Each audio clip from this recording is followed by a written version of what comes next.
Shalom, amada igreja. Eis que é chegada a vós o Evangelho do Reino. Pai amado e Pai celeste, neste dia, meu Pai, pedimos a Ti, o grandioso, que venha abrir os nossos corações, venha abrir os nossos olhos, os nossos ouvidos, para podermos ver e ouvir tudo que Tu, ó grandioso, tem para nos falar. Que a Tua palavra possa entrar no nosso coração, na nossa alma, e nos alimentar de tal maneira que nunca mais sentiremos fome, Pai. Que ela possa ser em nós esse pão da vida que tanto Cristo tem nos ensinado. Que o pão da vida seja este que nos dá hoje, Pai, para alimento da nossa alma, não o alimento da nossa carne. Porque a nossa alma está faminta, grandioso. Pai, que a partir de agora não seja mais o homem a falar, mas Tu, através do homem, ensinando as Tuas veredas, os Teus caminhos, o caminho da luz, da justiça e do amor, para que todos nós possamos caminhar em uma única direção que é a Tua, grandioso. Que em nosso coração possa reinar a paz, o amor, a justiça, a verdade, e que afastemos da mentira, da gula, da ganância, da avareza, e que possamos caminhar límpido na Tua presença. Que seja assim hoje, amanhã e para todo sempre. Que a partir desse momento, Pai, não seja mais eu, o homem, a falar, mas Tu, através de mim, ensinando a Tua igreja, ensinando até mesmo a mim como caminhar sobre a face da terra. Que seja assim hoje, amanhã e para toda a eternidade. Que assim seja, graças ao bom Pai. Amém? Você que está do outro lado, pegue sua Bíblia para nos acompanhar no dia de hoje.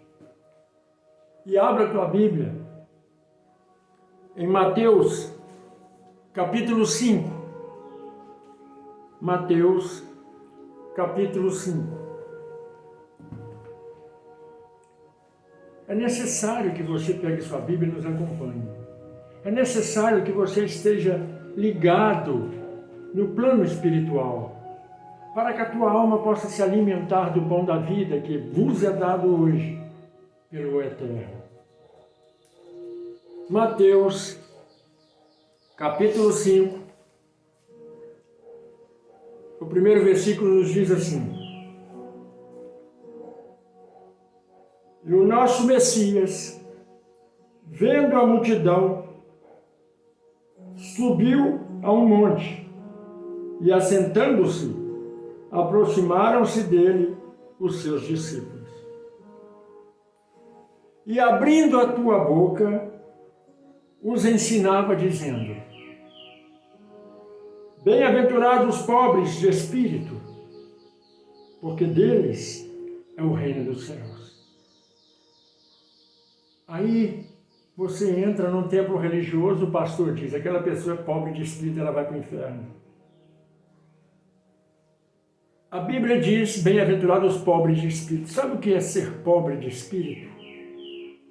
É você ser ignorante, não ter fé, não acreditar em Deus, não acreditar em nada. O teu espírito, ele é alheio a todos esses ensinamentos que as doutrinas da religião têm imputado no mundo. Esses que não têm conhecimento nenhum, os pobres, os humildes de espírito, deles é o reino dos céus. E Cristo, o nosso Hamashia, continuou dizendo ao povo: Bem-aventurados que choram, porque eles também serão consolados. Bem-aventurados os mansos, porque eles herdarão a terra. Bem-aventurados que choram, porque serão consolados. Bem-aventurado você que está triste, que a paz e a Shalom do Eterno repousa sobre vós, e o seu choro se torna em alegria. Bem-aventurados aqueles que não provocam ira nos outros, porque eles herdarão a terra, quer dizer, vai viver por longos tempos. Caminhará sobre esse mundo em plena harmonia.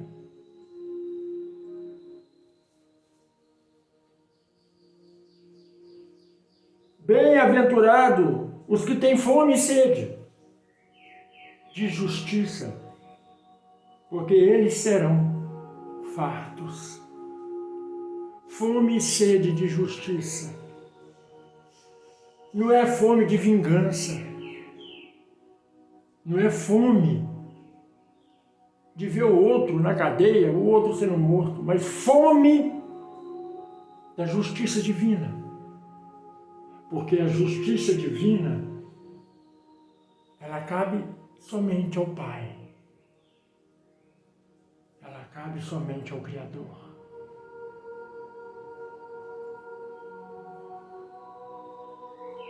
Bem-aventurados misericordiosos, porque eles alcançarão a misericórdia. O que é ter misericórdia? O que é ser misericordioso? É saber amar o outro? É saber cuidar do outro? É tirar seu tempo para ajudar o teu próximo? Isso é misericórdia. E não fazemos isso para mostrar para os demais, mas fazemos isso para que Deus veja em nós o amor que temos para com o nosso próximo. E isso não deve ser porque você quer ganhar algo, mas tem que ser espontâneo. E o nosso Hamashia continua a nos dizer: bem-aventurados os limpos de coração, porque eles verão a Deus. Sabe o que é ser limpo de coração? É não ser crente.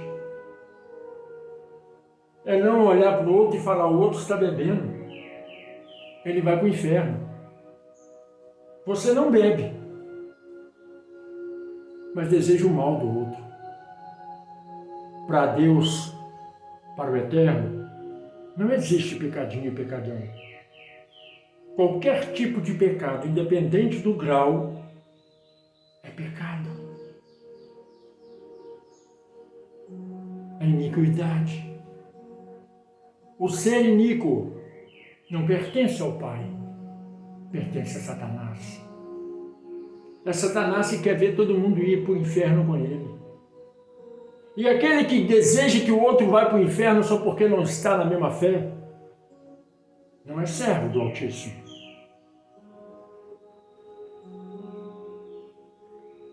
Bem-aventurados pacificadores, porque eles serão chamados filhos de Deus. Está cheio de crente fofoqueiro, cheio de crente brigando uns com os outros, está cheio de crente defamando uns aos outros. A palavra diz que temos que ser pacificadores, levar paz ao coração da humanidade. Esses que se dizem servos de Deus, saem de porta em porta, batem na porta dos outros, diz que vai levar uma palavra de amor e de carinho, e pergunta se o outro tem imagem em casa, e diz que ele está servindo a Satanás. A falta de sabedoria desse povo é tão grande, é tão imensa, que eles não sabem o que fazem. Eles não sabem o que fazem. E são ensinados por incautos que têm a mente cauterizada, que não sabem também o que diz, porque não foram chamados para pregar a palavra. Não foram chamados. E a palavra continua a nos dizer: bem-aventurados que sofrem perseguição por causa da justiça, porque deles é o reino dos céus. Um dos pastores diz: está vendo, estão metendo a língua em mim na internet porque eu sou filho de Deus. Você não é filho de Deus. E nunca foi. Perseguição não é perseguir aquele que prega a palavra. Porque você não prega a palavra. Você prega a doutrina da prosperidade, doutrina da cura. Cristo não foi para o madeiro morrer para que tenhamos vida boa aqui na terra. Aí os incautos vão dizer, sim, ele morreu por isso. Ele disse, eu vim para que tenha vida boa neste plano espiritual e no outro. Mas na verdade, Cristo veio para que tenhamos o nosso espírito preparado neste mundo para que possamos ir para o outro. Ele veio para lhe dar o direito à salvação. E não isso que pregam por aí. Ser percebido é quando você ensina a verdade e querem calar a tua boca. Essa é a perseguição. Ser perseguido é quando você leva amor e eles querem que você leve ódio. É isso que é perseguição. Se um crente em qualquer lugar da terra se levantar contra para lá a palavra que eu vos ensino, é porque ele não é de Deus, é de Satanás. Porque não quer ver a verdade. Porque a palavra diz, conhecer a verdade vos libertará. Eu não prego desmoralizando denominação nenhuma. Eu prego o que o Pai me fala e o que o Pai me ensina através da palavra. E na palavra ele chama os pastores de devassos, de lobos, devoradores. Não sou eu quem falo, é o Pai, que acusa esses pastores de roubarem as ovelhas. E a palavra continua a nos dizer, Mateus 5, versículo 11, bem-aventurados sois vós, quando vos injuriarem e perseguirem, e mentindo, dizendo todo mal contra vós, por minha causa. Compreendeste?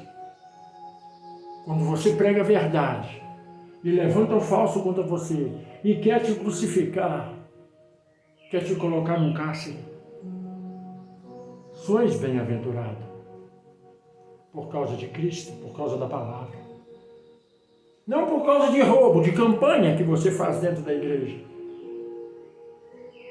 Não por causa dessa fé insana que não tem nada a ver com a salvação. Aí você chega até aqui e fala, pastor, hoje é um dia especial. Na onde que você vai falar da Páscoa? Da ressurreição de Cristo.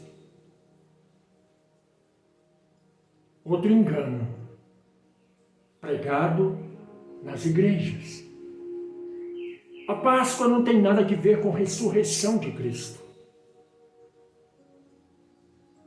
A Páscoa não tem nada a ver com isso que anunciam por aí.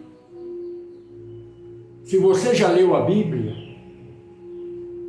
quando foram crucificar Cristo, os sacerdotes daquela época, quando ele estava de pendurado no madeiro, ele avisou para o rei, olha,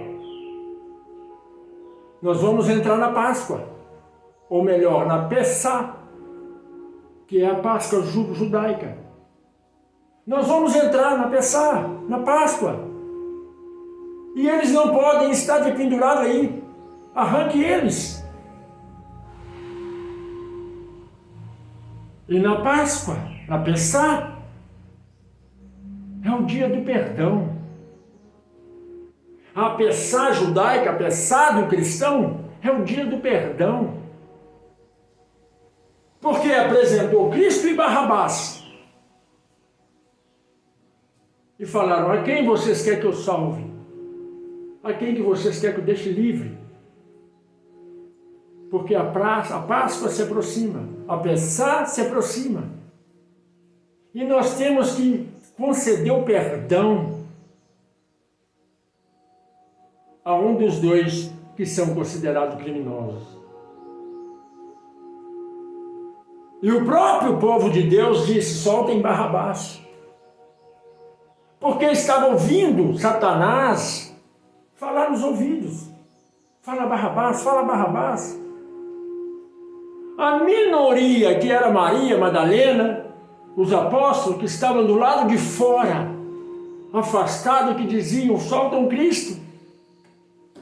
Mas a voz daqueles que queriam a desgraça alheia, que julgavam, condenaram Cristo à morte. Mas o que é a Pessá? A Páscoa. A Páscoa é o dia do perdão. É o dia de alegria. Que muitos crentes começam a condenar quando uma pessoa dá um ovo de Páscoa e o pastor diz: o ovo de Páscoa não tem nada a ver com Cristo, é ressurreição. A Páscoa não é ressurreição.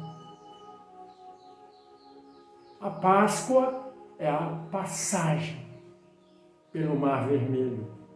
Quando Moisés, vindo o faraó para atacar o povo, os hebreus, Moisés olha para o céu e o pai manda ele estender o cajado, abrir o caminho. E eles passaram através do Mar Vermelho. E do outro lado eles se alegraram, festejaram, deram presente uns para os outros, na felicidade de ter se livrado de Faraó, de ser um povo livre.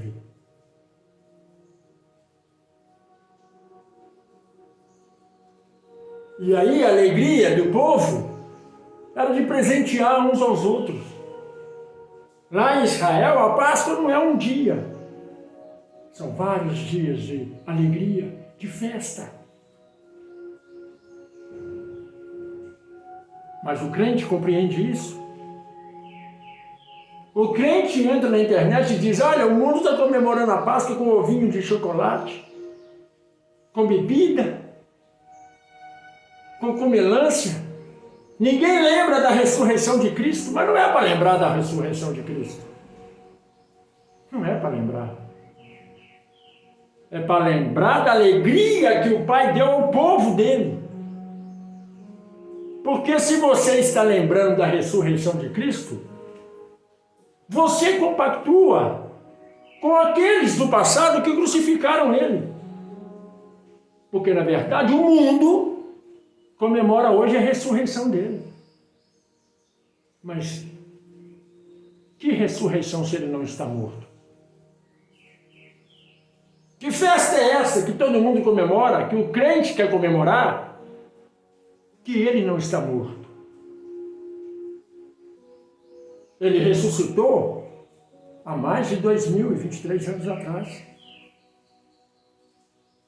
E o crente condena quem faz festa. O crente condena quem bebe. O crente que condena quem dá ovo de Páscoa. Aprende que a Páscoa não tem nada a ver com Cristo. Quem criou esse convívio para os humanos foi Roma. Quem criou isso foi os cristãos daquela época de Roma. Vamos festejar, vamos presentear uns aos outros. E aí o comércio agradou disso. E começaram a criar bombons para presentear no dia de hoje. Agora deixa eu te falar uma coisa. Você sabe o significado do bombom? Do chocolate? Porque você diz que o chocolate é do demônio, mas foi Deus que criou o cacau para se transformar em chocolate. Você sabe o significado do chocolate? Você sabe o significado daquele ovo de Páscoa?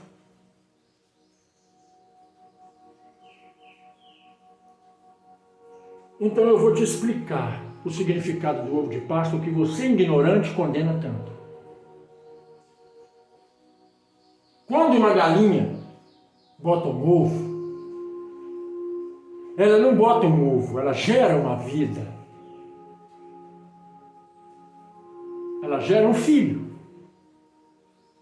envolto a uma casca de cálcio. A mulher gera o ser humano dentro dela, que desenvolve dia após dia, alimentando do que a mãe come. O ovo da galinha, ele se alimenta de quê? Para crescer.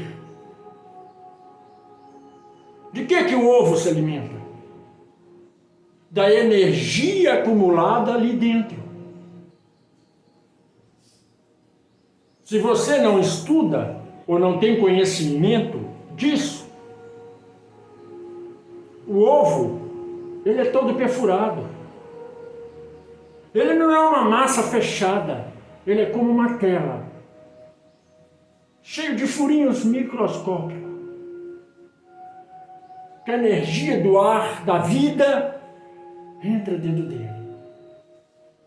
E ali ele é gerado. Mas o que é que tem a ver isso com o chocolate? É para você entender. E quando o ser está pronto, ele sai para fora. E nasce o pintinho. O ovo da Páscoa, chocolate, ele te dá vida, porque é energia pura. A pessoa ela pode estar com maior tristeza. Se ela coloca um pedaço de chocolate na boca, ela se alegra, ela sorri, ela tem energia, ela sobe o seu potencial, ela sobe a energia do corpo. O chocolate ele passa energia para as pessoas. Mas o que tem a ver com o ovo?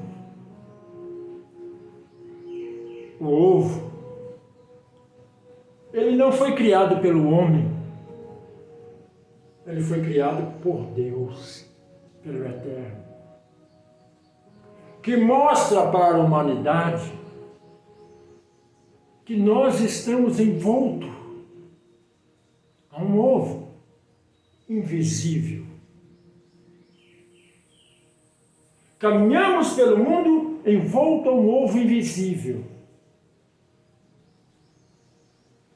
que precisa ser incubado, ter vida, ser preparado para um mundo. Mas qual mundo? Um mundo do qual nós iremos um dia.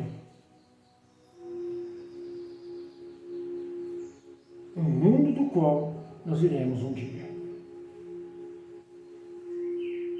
Ao ovo que nós somos preparados dentro do ventre da nossa mãe, que é aquele saco que fica cheio d'água onde a criança vive ali. Mas pelo umbigo ele é alimentado pela mãe, mas nós agora estamos num ovo invisível. Caminhamos dentro de um ovo invisível, sendo preparado pelas energias cósmicas que vêm do Eterno,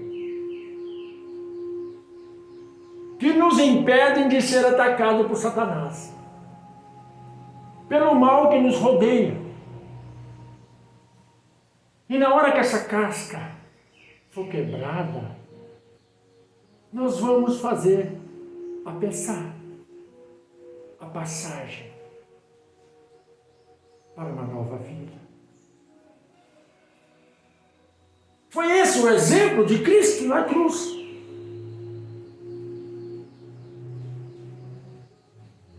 Depois que ele verteu seu sangue, ele foi envolto a um ovo invisível e foi cheio de poder.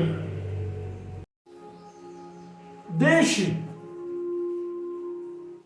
todos, de todas as fés, comemorar a Páscoa. Não importa como eles comemoram. O importante é a alegria, é o perdão. O crente não entende que o Natal, a Páscoa, é um momento de alegria para ter comunhão entre irmãos, entre pessoas. O crente só quer apontar a vida do outro, só quer apontar defeito do outro. Você não acha que isso é o pior defeito quando você aponta o defeito de alguém? Bem-aventurados os mansos.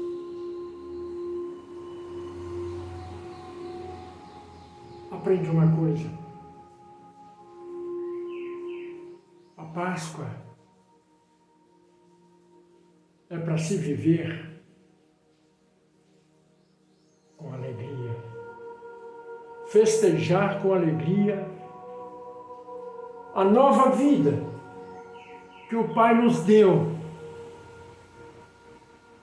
Quando o nosso povo, a nossa parentela, atravessou o Mar Vermelho e saiu do outro lado ilesos. E trocaram entre si presentes.